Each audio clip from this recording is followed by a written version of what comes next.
gue dapat cerita tentang pengalaman orang yang mati suri. Dan selama dia mati suri itu, dia kayak dapat penyiksaan. Tapi setelah dia disiksa, dia bisa hidup lagi.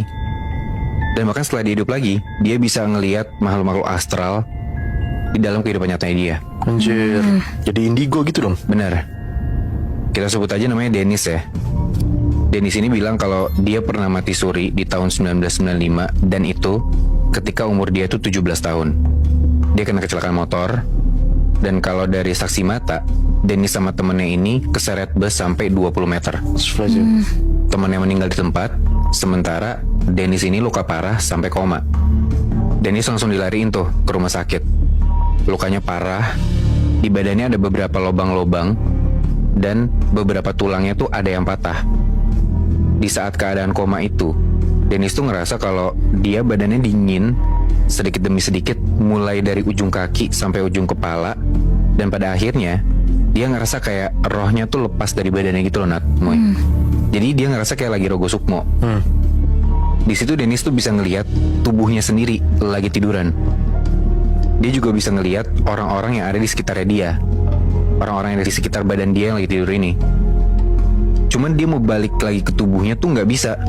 Dia pegang-pegang orang-orang di sekitarnya dia, nggak bisa juga, kayak orang-orang yang nggak sadar gitu loh. Ya karena orang-orang di sekitar dia nggak bisa ngelihat rohnya si Dennis ini kan. Dari situ tuh Dennis kaget banget, dan tiba-tiba aja ada beberapa orang yang hadir di sampingnya si Dennis ini. Terus orang-orang yang hadir di samping Dennis ini yang tiba-tiba datang, itu tuh langsung ngebawa Dennis ke suatu tempat. Jadi kayak dia ditandu gitu loh. Dan yang ngebawa dia ini, itu tuh 7 orang di kanan, 7 orang di kiri. Badannya tinggi dan besar. Ini di alam lain berarti kan? Nah, dia tuh nggak tahu dia mau dibawa kemana, Moy, sebenarnya. Di situ Dennis dibilang sama salah satu dari orang-orang atau makhluk ini kalau dia tuh mau dibawa ke alam kubur, dan dia mau diperlihatin sama beberapa kejadian. Di situ Dennis ditanya, siapa nabimu, apa agamamu. Tapi anehnya, Dennis ini nggak bisa jawab. Kayak mulutnya tuh ditutup gitu loh.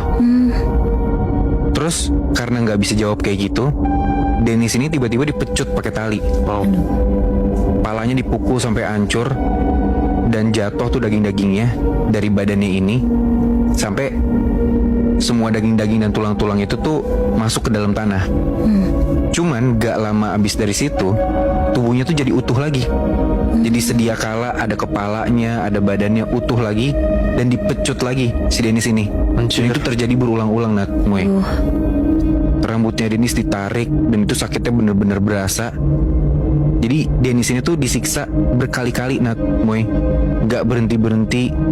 Dennis ini teriak-teriak, dia teriak-teriak Allahu Akbar, dia minta ampun, minta ampun. Dan Dennis ini bingung, dia bertanya-tanya gitu sama orang yang nyiksa dia, atau makhluk yang nyiksa dia ini. Dia bilang, kenapa aku disiksa kayak gini, sedangkan semasa aku hidup di dunia, aku taat sama perintah Allah, kata gitu. Dari pertanyaan dia itu, tiba-tiba si Dennis ini ngedenger ada suara yang ngomong ke dia, kamu memang taat, kamu memang sholat, tapi adakah sholatmu benar-benar ikhlas dengan Allah? Dan kamu tidak pernah berdakwah ke saudara-saudaramu, walaupun kamu tahu mereka berbuat dosa dan lalai dari mengingati Allah. Dennis juga ditunjukin tuh, semasa dia di dunia, pas dia dengar suara azan, dia malah milih buat nonton TV daripada langsung sholat. Dia mikir, ya sholat masih bisa nanti-nanti. Dia nggak mau tuh ketinggalan acara TV, karena nanti dia jadi nggak tahu kelanjutan cerita di TV-nya tuh gimana. Intinya si Dennis ini lebih mentingin nonton TV lah dibanding sholat, ibadah sama Allah. Iya benar. Dia mohon-mohon tuh buat dibalikin ke dunia, minta kesempatan satu lagi buat hidup.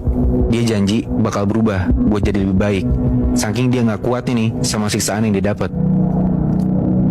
Terus yang mecut si Dennis ini ngomong dengan suara yang nyerem banget, suaranya berat.